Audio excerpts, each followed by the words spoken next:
അതായത് യു എയിൽ E invoicing implement ചെയ്യാൻ പോകുന്നത് 2 ഫേസ് ആയിട്ടാണ്. അത് ഫേസ് 1 50 മില്യൺ എബോവ് ഉള്ള കമ്പനി, 50 മില്യൺ ടേൺ ഓവറിന്റെ എബോവ് ഉള്ള കമ്പനീസ് അതായത് ഈ ഇയർ ജൂലൈ മുതൽ അക്രഡിറ്റഡ് സർവീസ് പ്രൊവൈഡറിനെ അസൈൻ ചെയ്ത് സ്റ്റാർട്ട് ചെയ്യണം. എന്നിട്ട് അത് നെക്സ്റ്റ് ഇയർ 2027 ജനുവരി മുതൽ ഇത് നിർബന്ധമായിട്ട് ഇത് ഇംപ്ലിമെന്റ് ചെയ്യണം.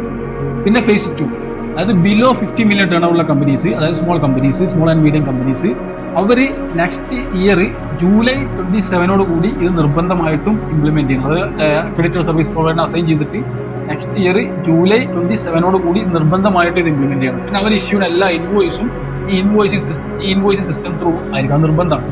പിന്നെ ഇത് B2B ആൻഡ് B2G ബിസിനസ് ചെയ്യുന്നവർക്ക് മാത്രമുള്ളതാണ്. B2C ബിസിനസ് ചെയ്യുന്നവർക്ക് ഇത് ബാധകമല്ല.